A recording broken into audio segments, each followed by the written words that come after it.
Hi, if you're studying for school for the German Abitur and you need to know more about globalization or just need to refresh what you already know, this is the correct video for you. Let's take a look at this topic of globalization. English with Mr. B. First of all, let's take a look at the term globalization. What does it mean really? Let's look at environmental problems that are global challenges, not local. Let's look at the global economy and how it is more global now than it used to be, and what effect that has on jobs and migration in turn. In the end, I will briefly look at benefits and challenges that globalization brings to us. Let's go. Now, the term globalization, or globalization if you want to spell it with an S, the British way, is also possible. The term, of course, comes from the term globe, that is that ball, so the Earth, the planet Earth. And then global is an adjective that means affecting the entire globe, and to globalize is to make more global or to become more global. And globalization then is that things become more global and they're no longer local, but they're now a global thing. And I think this really helps if you want to understand this very complex topic of globalization. Then globalization in itself, now books have been written about this. I need to make this very short for this video. But what I think is important to take away here is that it's a process. So things were not always global, they become globalized, and this process is globalization. And that means interaction between countries, people, etc., international, and integration, so that people together work on, for example, the same things or the same product, etc. It is associated with many different aspects. One of them is economical, one of them is social, so our societies, another one is cultural, so it affects our culture, and of course politics as well. And we could probably add a number of other factors as well, but I think these are the ones that are most interesting for the context of this video. Now, technology, of course, has played a huge role. It's been the enabler of globalization. We would probably not have globalization to this extent without ships, without communication devices like telephone, etc. And of course not without the internet that we've got today. So technology has played a huge role in advancing globalization, and this is important to keep in mind.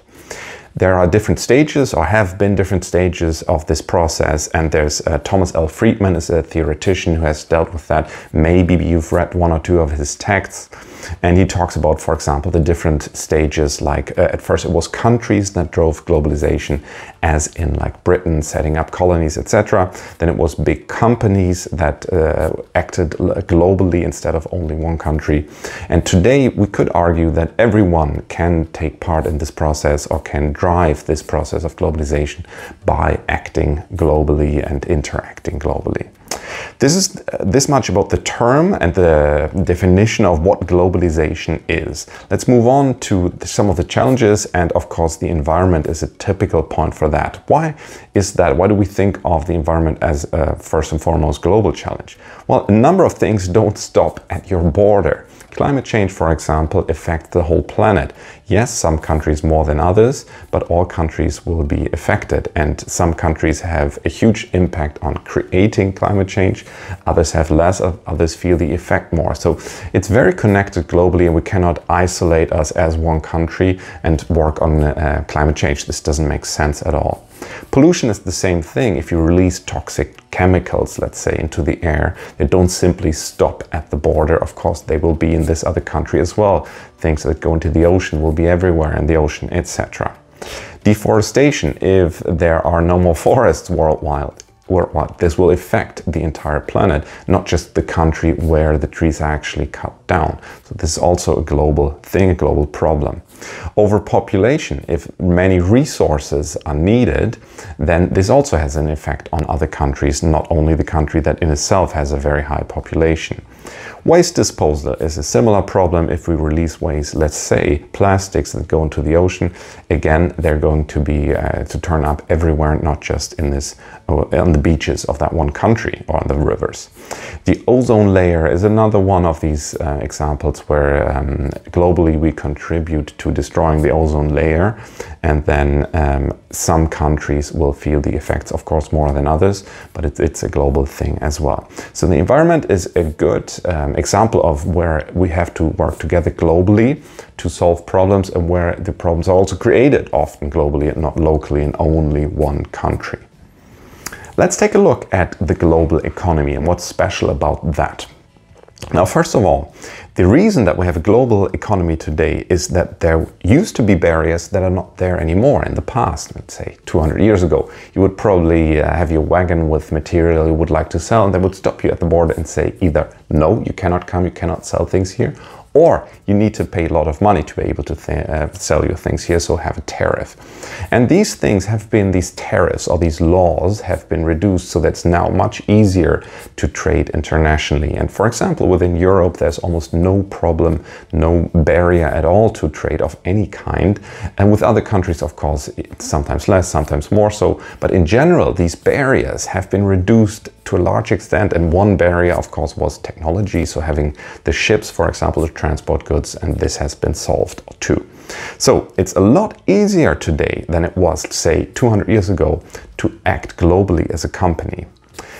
Also another effect, and I think this is one of the effects that we feel and notice pretty much every day, is that the products that we can buy that are available in our supermarkets are sourced pretty much worldwide. So not everything, of course, but you will find products from many, many countries just in a simple supermarket. The reason that this trade has benefits for all countries, people argue, is that some countries have a comparative advantage in some things. Say, Germany has many very good engineers who can construct things that they can sell. This selling things, selling cars, for example, will create a revenue, will create money.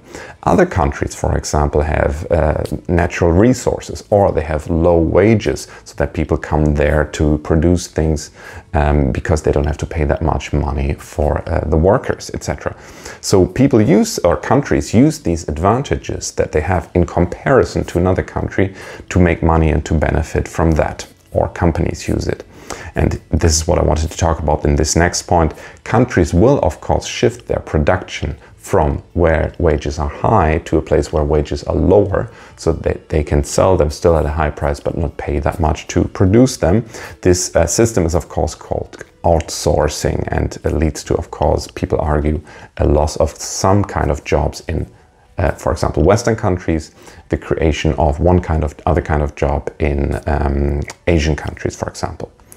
Now, these effects of outsourcing are ambivalent. You could, of course, argue, well, this is great, because if you're in a developing country, there will be many more jobs, and there will be factories, and people can make money, and women can work at a garment factory, say in Bangladesh, and they can make money and support and have an income and be more independent, etc.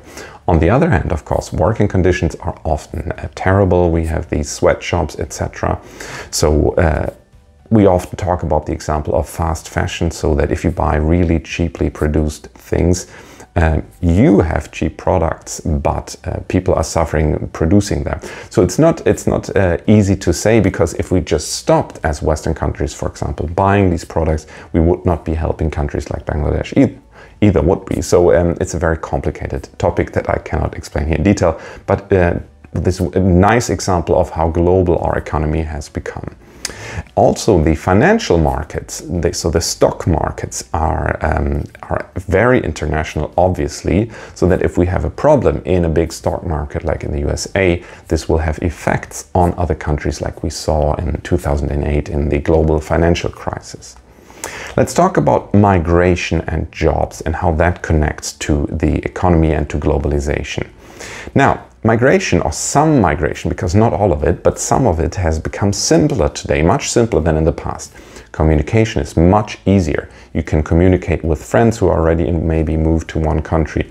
You can use the internet to look for a job in a country even before you're there. You can write an email to possible employers, etc., etc. Travel has become a lot easier. Flights are much cheaper in relation to income today than they were, say, 30 years ago.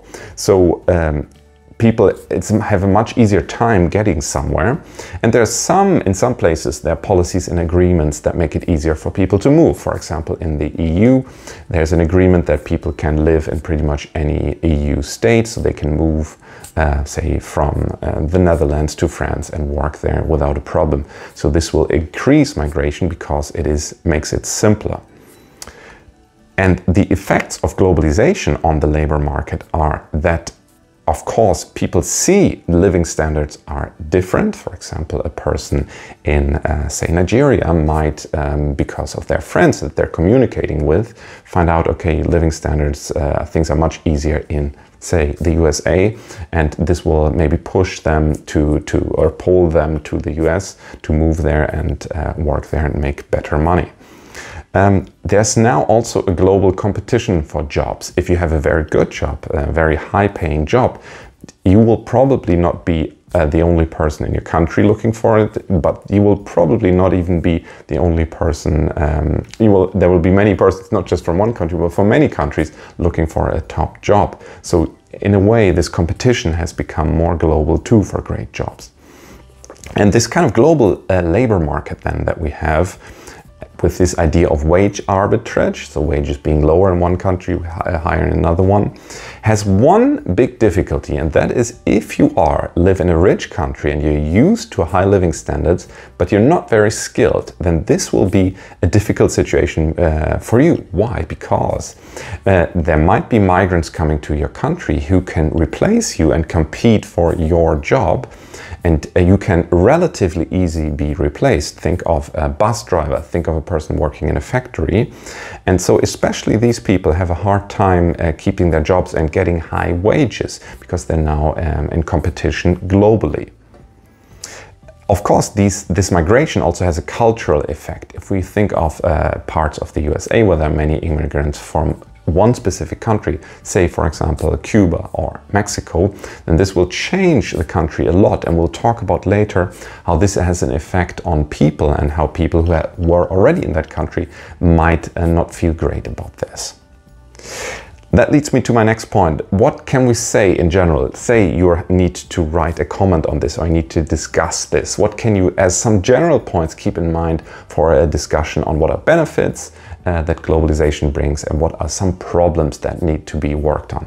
Now, benefits. Obviously, on the individual level, as a Western consumer, I have much cheaper, much more diverse products that I can buy. Often, my living standard has increased because of globalization. For example, Germany, our living standard is higher because our country sells machinery, cars, etc. around the world and specialized products, etc. So this has helped us and we have more money because of it. Also, we can communicate globally. If we have a friend in another country, if we meet somebody on holiday, if we want to go travel, this is all very easy. We can cooperate with countries on a global scale, even in the EU. This is also international, very easy and a lot better than if that wasn't the case. And we could argue our culture is enriched. We can not only eat food from our country, but from other countries. When we watch TV, it's very easy to watch films from another country and arguably, or listen to music, and this will make our lives maybe richer because we can consume different culture, not only our own culture from our native country. Some problems, and often these problems you will see go along with the benefits and are the other side of that coin. For example, there's a price pressure on local products. If you can produce something cheaper in another country, as a German producer, for example, you might not be able to keep up with an import from, say, Spain or Morocco, and depending on what kind of product it is. So jobs might be lost on a local basis, and again, especially these low-skilled jobs will be the first to be lost. This leads to difficulties for low-skilled workers. Where do they fit into the economy? They have to adjust to low wages, a low standard of living in relation to a country where they live, where standards of living are high. And even people with lots of skills have to compete for jobs globally. So they can not only say, well, I'm sort of like the best person in my country if for this kind of company, they will definitely hire me. No, there might be 5 other countries around you with good people and they might also compete for your job. So there is global competition on an individual level, but also for the company. If you're a company producing something, it's not enough to be the best in your country, but you pretty much need to be one of the best in this sector worldwide, because you have competition. And yes, culture can be enriched, but local culture may also be lost. So if you change, for example, the way you celebrate some sort of festival because of the influence from another country, you could argue, well, the local culture is being lost here, so that's not a great thing. Also, all of these problems create an effect, and this effect is often referred to as a backlash. So that means because people experience lots of globalization and the bad effects of it, they will be sort of trying to work against it. And we could argue that Trump was elected and that Brexit happened because of this kind of spirit, this kind of movement that people thought, no, this is all going too fast. We need to stop globalization here. We need to make it slower so that we benefit more in the end and that we keep what we have, that we keep our culture, our tradition, our jobs, etc. In the end, it's already good now to think about what's your position on this? Like, where do you stand? If a question like this came up, what would you argue for? What would you argue against? And why? What would be your reasons? So maybe think about that already a little bit. I hope this presentation has helped you a little bit to structure your thoughts on this difficult topic on globalization. And I wish you all the best for your upcoming exams. If you ever want to come back to my channel, I'm obviously very happy to have you here again, so I hope to see you soon. Goodbye. English with Mr. B.